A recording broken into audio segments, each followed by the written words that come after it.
శ్రీమతి రాజేశ్వరి సాయినాథ్ గారికి, గొప్ప నటులు, సినిమా నటులు, మాజీ మంత్రివర్యులు శ్రీ బాబు మోహన్ గారికి, రంగస్థల నటులు, పద్య నాటకానికి తన వంతు కృషి సల్పి పద్య నాటక ప్రతిష్టను ఎంతో ఎత్తుకు తీసుకువెళ్తున్నటువంటి సోదరుడు శ్రీ గుమ్మడి గోపాలకృష్ణ గారికి పరమేశ్వర పరిచయం ఉంది. మా పొన్నాల రామసుబ్బారెడ్డి గారి నాటకం అయోపాఖ్యానం ఏర్పాటు చేస్తే హైదరాబాద్ నుంచి 1990లో వచ్చారు. అప్పుడు మా కలెక్టర్ గారు శ్రీ ప్రభాకర్ రావు గారు పౌరాణిక నాటకం అడిగారు. మాకు పొన్నాల రామసుబ్బారెడ్డి గారి బాగా పరిచయం. అర్జున్ పాత్ర అద్భుతంగా చేశారు. అప్పటి నుండి మాకు అక్కడ తెలుగు సాంస్కృతిక కార్యక్రమాల్లో కానివ్వండి, అక్కడ పెద్ద సంస్థ అవ్వటం వల్ల దక్షిణ భారతదేశంలోనే చాలా పెద్ద సంస్థ నైవేలి. వారు చెప్పినట్టు రాజశ్రీ సాయినాథ్ గారు చెప్పినట్టు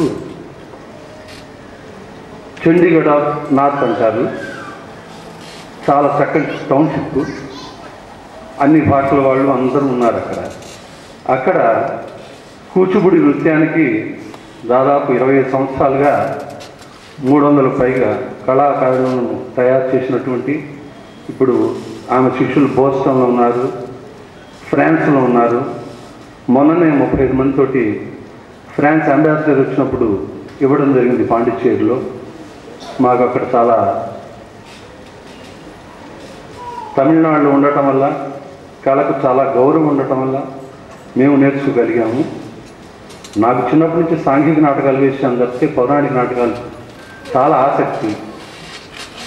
నాకు 1995 ఆ ప్రాంతంలో పసుపులేటి మునుస్వామి గారిని మద్రాసు సేనంపేటలో ఉండేవారు. అంజలి పిక్చర్స్కి వారు హార్మోనిస్ట్గా పనిచేసేవారు. అక్కినేని నాగేశ్వరరావు గారు, పీసపాటి నరసింహమూర్తి గారు వారందరూ ఆయన దగ్గర నేర్చుకున్నారు. అక్కినేని నాగేశ్వరరావు గారు రంగున్ రౌడీలో అన్నపూర్ణ పాత్ర వారి దగ్గర నేర్చుకోవడం జరిగింది. వారి దగ్గర నేను పద్య సంగీతాన్ని అభ్యసించాను. అట్లాగే కంచికామకొట్టిపేట ఆస్థాన విద్వాంసులు కళామణి ఆనంపట్టి గణేశన్ గారి దగ్గర కర్ణాటక సంగీతం కూడా నేర్చుకున్నాను. ఈ సంగీతంలో అభిరుచి, ఈ నాటకాల మీద ఆసక్తి చిన్నప్పుడు దేవాలయాల్లో మా నాన్నగారు మా ఇంటికి కల్లు చంద్రమౌళి గారు, టి సదాలక్ష్మి గారు, వాళ్ళు ఎండోమెంట్ మినిస్టర్స్ ఉన్నారు, వాళ్ళంతా వచ్చేవారు. ఆ పౌరాణిక నాటకాలు చూసి తెల్లవారుజామున లేచేవారు మా నాన్నగారు 3 గంటలప్పుడు. వాటి మీద తెలియని ఆసక్తి, నేర్చుకోవాలన్న తపన. చదువు ఉద్యోగ రీత్యా అది కుదరలేకపోయాయి. నేను బొంబాయిలో కూడా 2 ఏళ్ళు పనిచేశాను. అక్కడ అర్జునుడు వేసాను నేర్చుకోకుండా. అయితే పసుపులేటి మునుస్వామి గారి వద్ద నేర్చుకున్న తర్వాత దానికి ఒక ఆసక్తి, ఎందుకంటే ఒక గురువులు అని వారు మన దగ్గర ఉన్నటువంటి తప్పులను సరిదిద్దగల వారుగా ఉంటారు. వారు నేర్పడం వల్ల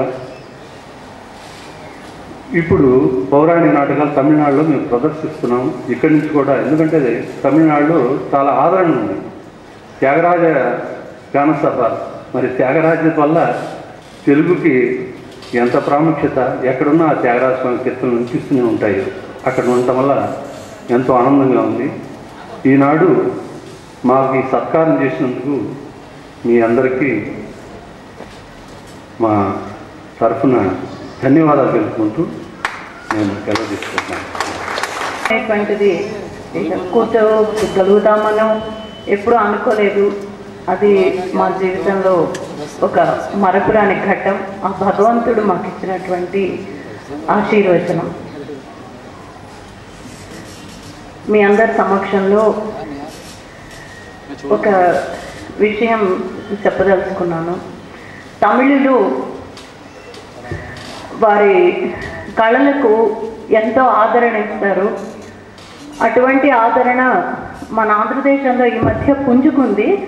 కానీ ఇంకా కూడా చాలా చేయొచ్చు.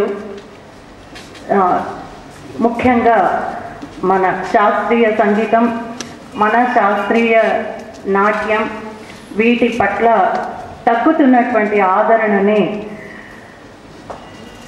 మన వంటి వారందరూ, అంటే మీ వంటి వారు, ఈ వేదికను అలంకరించినటువంటి పెద్దలు అందరూ చేరి ఆదరణ తగ్గుతున్నటువంటి మన సాంప్రదాయానికి చేయూతనిచ్చి దీన్ని పైకి తీసుకొని రావాలి.